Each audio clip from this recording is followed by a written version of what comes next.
Olá, meu nome é Alaia, você está assistindo Viveca e você é muito bem-vindo aqui.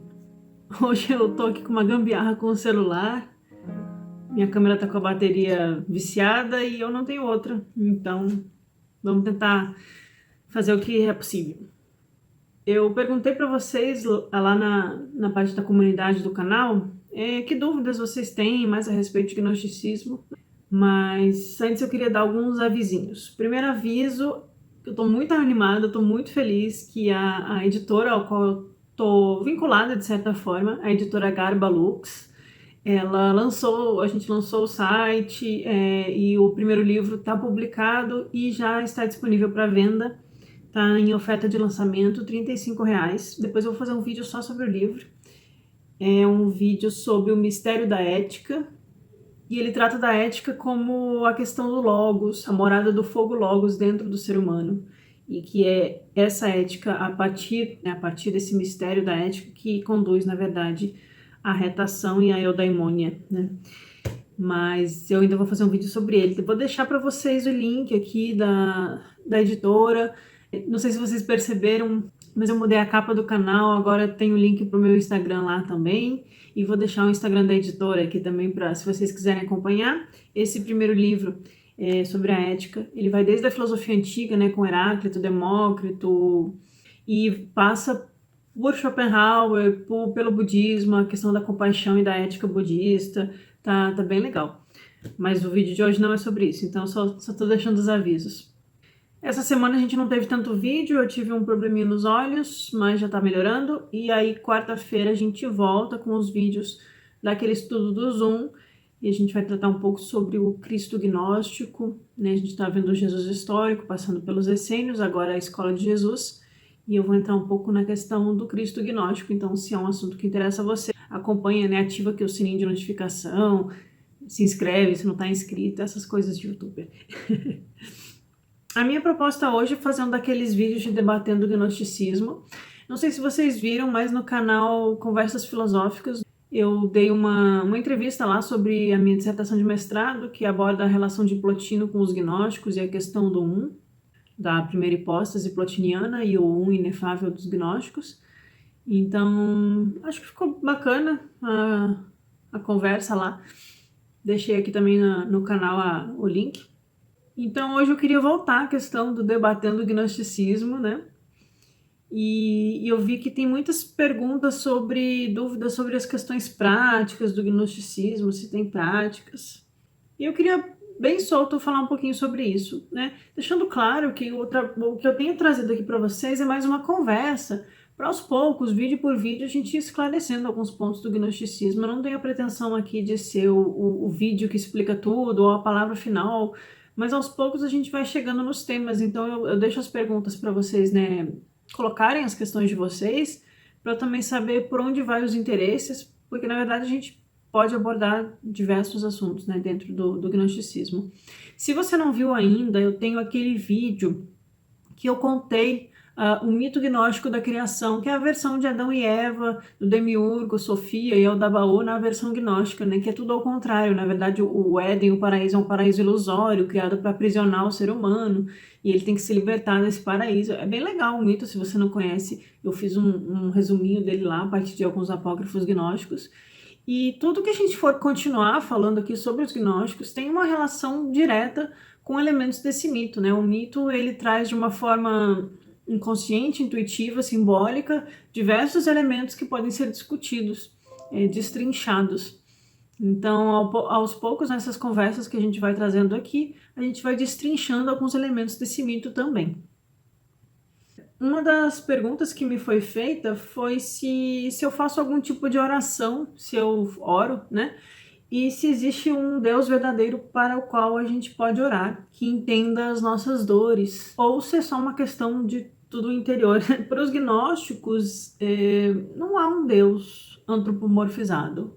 Não há um Deus para o qual você ora e que ele te entende, nesse sentido assim paternalista. Não faz sentido pedir nada, não faz sentido buscar ser entendido por uma entidade externa a você. Realmente é uma questão interior. O gnosticismo ele é tanto psicológico quanto metafísico, então ele entra numa abordagem metafísica, há deuses e há seres, mas a meta do gnóstico é o retorno ao um, que também é a meta neoplatônica. Então o pai, esse pai que aparece na Bíblia, ele não é um Deus lá fora com quem a gente bate um papo, ele é interno.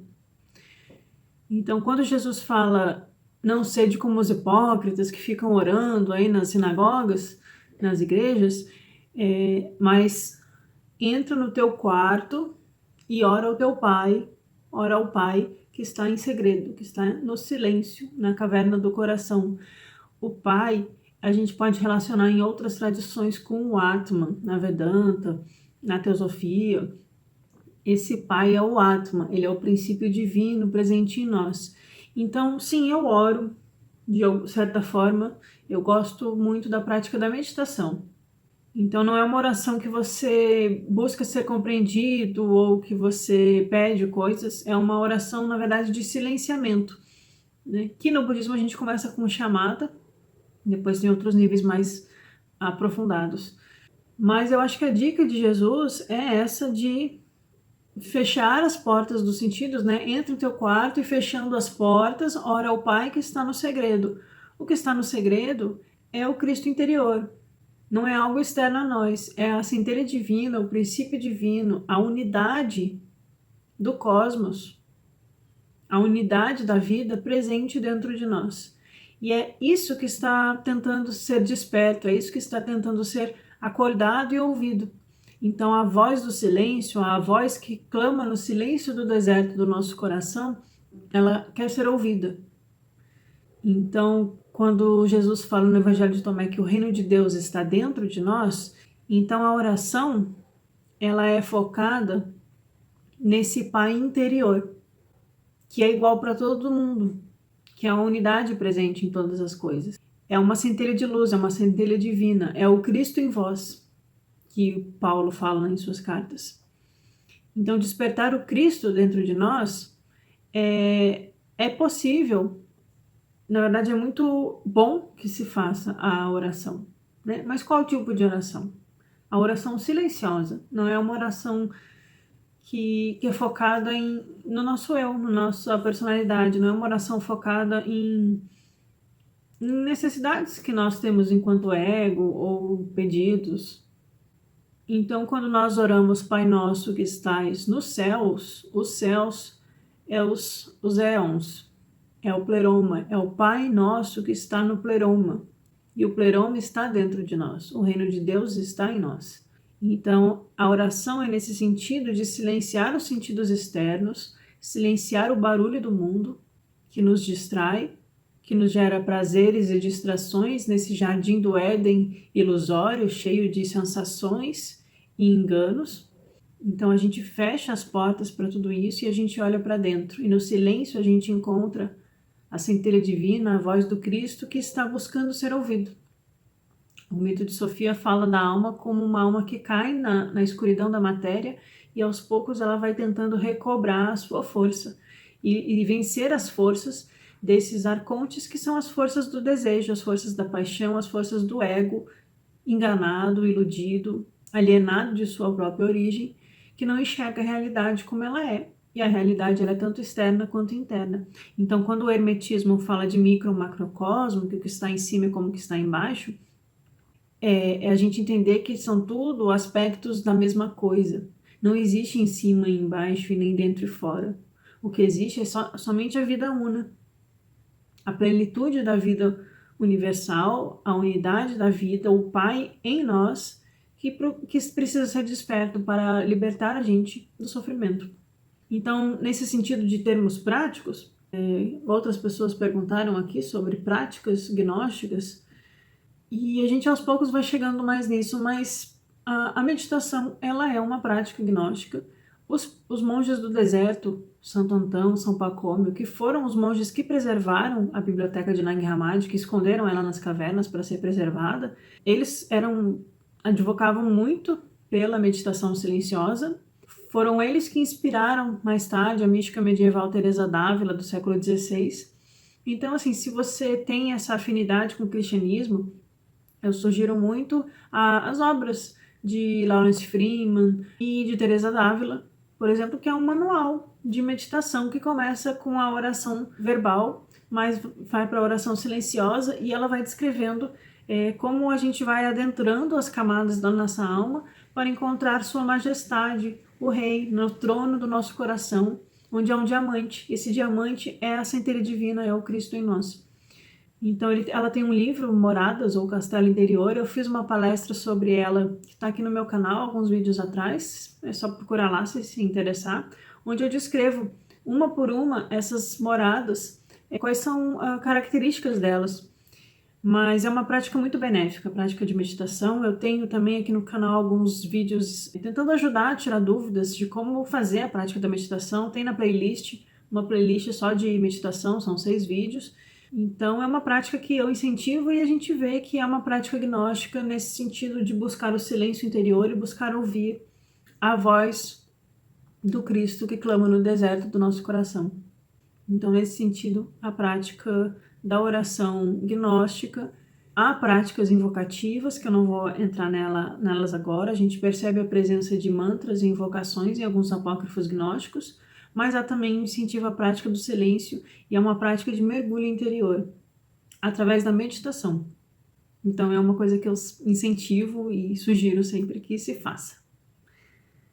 E aí, nesse sentido, quando a gente fala de se há um Deus verdadeiro para os gnósticos, ou quem é esse Deus dos gnósticos, que não é o Deus do Velho Testamento, que não é o Deus criador, que não é o demiurgo, que criou Adão e Eva, que na verdade não são pessoas, não são a origem da humanidade, mas é um símbolo para a geração humana. Então os gnósticos eles vão trabalhar com a ideia de 2 deuses, mais ou menos, né? Na verdade existe o Deus Uno, que não é um Deus. Os textos falam, não se pode dizer que é um Deus ou como um Deus, porque é mais do que um Deus, que é basicamente a unidade de toda a vida. Antes da diferenciação, antes da dualidade, antes da multiplicidade, antes da manifestação. Aí as escolas filosóficas vão variar nas suas interpretações, mas há um Deus que é chamado de o Deus desconhecido, ou agnostos theos, que é o inefável, que é o absoluto, que ele é impossível de ser conhecido pela mente, porque a mente pertence à multiplicidade, né? Quando a gente pensa, a gente sempre pensa em sujeito-objeto, sempre alguém pensando em alguma coisa. Então, a meta última é esse desvelar, essa união, é uma união mística, né? Uma união mística que é a união com o mistério da unidade, onde a dualidade cessa na mente, no coração, na alma. Não faz sentido orar para o uno, não faz sentido orar para algo que não é um ser, né?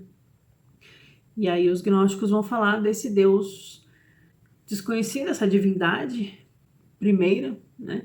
A linguagem dos gnósticos passa assim por uma linguagem, permeia a linguagem platônica, pitagórica, aristotélica, né? A mônada, a díada, a primeira hipóstase, nesse sentido. E aí o Deus que cria a humanidade, ele na verdade é um demiurgo, que muitas vezes é traduzido como meio Deus, né? Demi quer dizer metade, mas ele também é o Deus das regiões do meio, das regiões medianas, né? Porque existem as regiões do pleroma, as regiões celestes, onde tudo é permeado por essa unidade, e existe a quebra do uno ao múltiplo, onde o mundo sensível é permeado pela multiplicidade, pela diferenciação, pela divisão, e por causa disso acaba sendo sujeito à ignorância. Então, quando a gente fala de uma prática gnóstica, a gente está falando de um processo intuitivo, que abarca tanto o conhecimento de si próprio quanto o conhecimento das realidades últimas. E esse é um processo interior.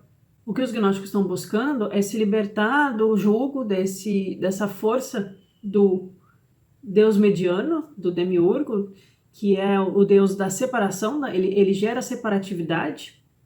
E aqui a gente pode entender como no budismo, quando falam de avidya, a não visão, a ignorância que não percebe a realidade como ela é, que faz a gente achar que somos indivíduos separados, independentes e não percebemos a realidade de todas as coisas. Então, essa separação gera uma má visão da realidade, do mundo e de nós mesmos. E aí o gnóstico, através desse conhecimento intuitivo interior, a partir de uma experiência de união, ele busca compreender as realidades últimas, a realidade divina, a realidade do pleroma, e no fim isso se dá a partir de uma união. E essa união não é uma união física, não é uma união que diz respeito ao corpo físico, porque o corpo físico ele é só um veículo, uma casca que a gente transita no mundo e depois troca. Para os gnósticos, a união é a união de Sofia com Christus, da alma com o espírito, de psique com o pneuma. É uma união simbólica, é o retorno da alma à sua origem. Não tem nenhuma relação com interpretações literalistas disso. Então, o conhecimento gnóstico ele se dá através de uma experiência, que é uma experiência interior, que ela não é uma experiência que não é expressável, que não tem como você transmitir a outra pessoa, e essa experiência diz respeito à centelha divina, ou pneuma, que reside nos mundos interiores e se une à realidade dos mundos superiores. Então eu quero no próximo vídeo debater um pouco essa ideia errônea, errada, que muitos ainda perpetuam, de que os gnósticos eles se acham os escolhidos, ou se acham os eleitos, ou se acham melhores do que os outros, porque eles foram atacados nesse sentido.